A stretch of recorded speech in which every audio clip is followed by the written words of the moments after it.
I remember a day we were on set and they wanted to get this shot behind my desk. And they said, if we could just move the shredder, we could get the shot you're asking for. And it was like a 30-minute argument over whether or not they could move or not move the shredder. Right, because they didn't want to like ruin the integrity of the documentary. Yes, this was a big thing all the time. They did agree you could move this one plant around. Also, the ficus. You could move the ficus. They clearly agreed that you could move that conference table out and put chairs, and then all of a sudden the conference table would be back. You know what I would have loved? If at the end credits, it just showed like Kevin and like Jim breaking down the conference table and Dwight and like stacking it in some storage thing and then having to go get it and put it back together. But just as the credits rolled. Yes, it is. That is one of the great mysteries of the show. Where is the conference table? Every time Michael was like, conference room meeting, that they were like, ugh, because they knew they had to break down that table.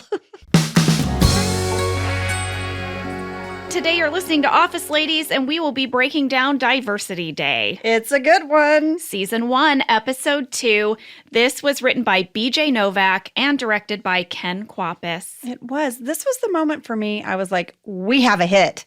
This is great stuff. Yeah. All right. I'm going to start with a synopsis. You love it. That seems good. Mm-hmm. All right. In the episode Diversity Day, the staff of Dunder Mifflin must complete a diversity training seminar due to some complaints to corporate. Mm-hmm. But manager Michael Scott feels the training was insufficient and subjects the staff to his own training. It's so awkward. This is like Michael Scott at his most cringy this first season, I feel like. Yeah, they really leaned in.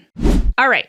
Shall I start with some fast facts? I am waiting. I can't wait to see what you got. I see. All right. So my first fast fact is that this was the first totally original script of the American version of The Office, because we talked about in the pilot that this was based on a British television show of the same name, and the pilot episode was an adaptation of their script. Mm-hmm.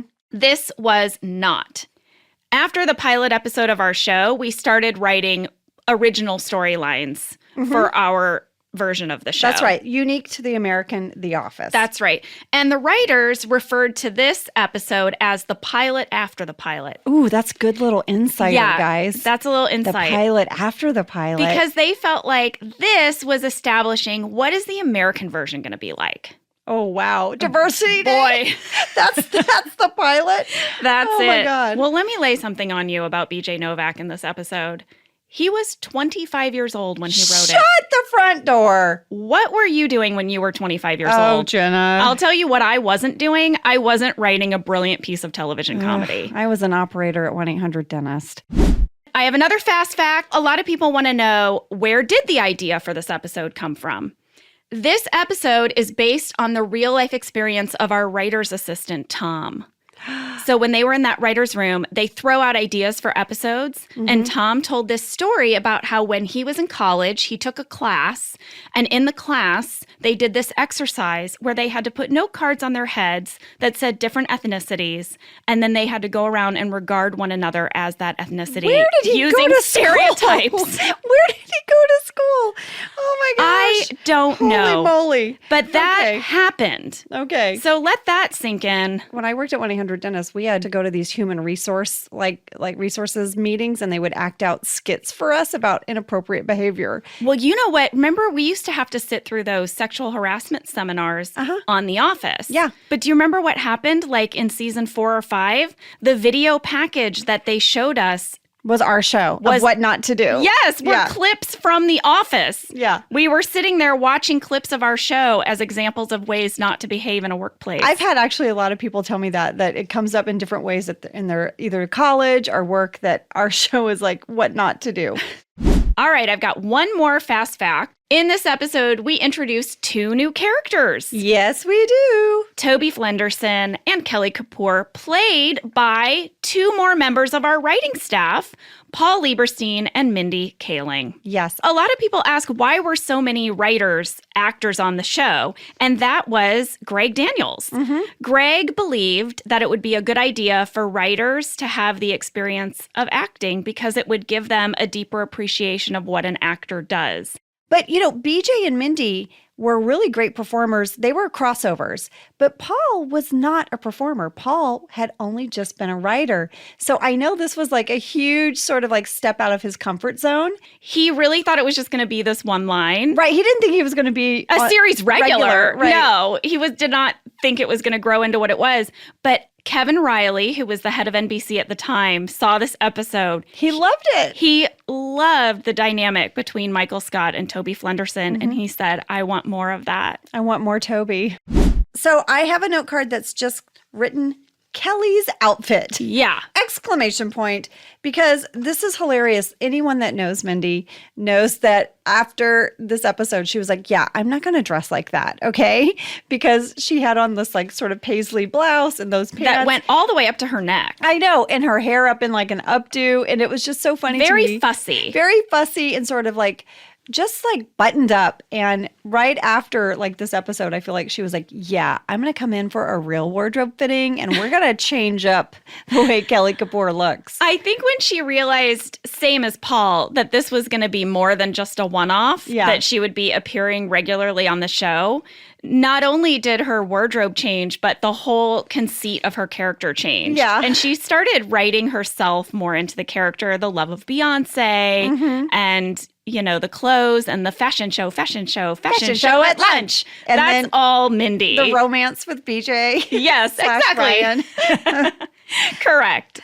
We didn't get Wi-Fi until July of 2006. And it was such a big deal on our set that a memo went around and I saved the memo. It was because, to give you some context, we shot this episode in 2004. Yes. And so it wasn't until 2006 that we got internet. So for the pilot, they were nothing. They were literally like pieces of plastic. I have to tell you something, Angela. What? My computer on the pilot was real. Son of a I'm Jenna. so sorry. Main cast got real computers. Shut up! Are you serious? Yeah. You and John and Rain had actual computers with no internet, but you had games for the pilot? Yeah. Will this ever end? Will it ever end? All these things I'm learning. Well, back in accounting, guys, we had a piece of plastic that they made look like a computer. You just had to stare at a plastic box. Piece of plastic that did nothing, so we passed notes. I haven't known when to tell you this because you've told the story before that our computers... And you have sat silent? I haven't known how to tell you that all along I had a real computer. Oh my God. What else is going to come out in this podcast? I don't know. All right, we should really get back to the meat of this episode. Oh my God, you guys, I'm sorry. We've gone on so many tangents. This is what happens when we get together. Okay, back to Diversity Day. All right, so Mr. Brown comes into the office to run the diversity training, and once again, played by one of the members of the writing staff. So brilliant, Larry Wilmore. Larry Wilmore. So smart, so funny. He originally read the part during a table read. Yes. Just because they hadn't cast the role yet. They were going to cast the role. Yes. They just hadn't gotten to it yet. That's right.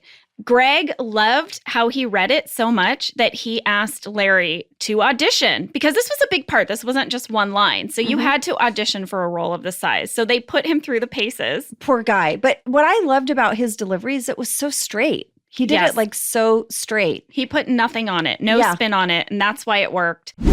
All right, this is a very sort of dorky actor moment, so just bear with me. But I thought John, as Jim, did such a fantastic job on the phone with Mr. Decker when he loses his sale to Dwight. Oh, it is one of the hardest things in the world to have a fake one-sided phone conversation. John is just doing that on his own. And I just sat there and I rewatched it. And John, I just want you to know, you crushed that phone call. I thought you did such a good job. Yeah. And after that scene, when Jim finds out that he has lost the sale, that Dwight stole the sale, that is 25% of his income.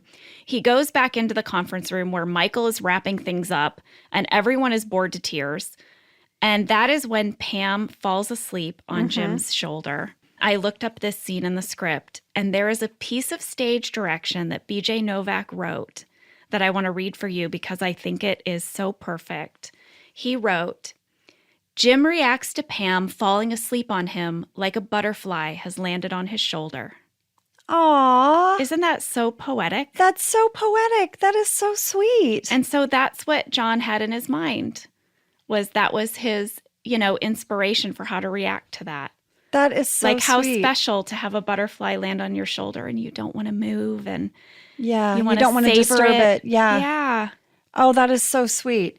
All right, everybody, that was Diversity Day. And next week, we're going to be talking about healthcare. Angela, what do you think about when you think about healthcare? Hot dog fingers. Hot dog fingers.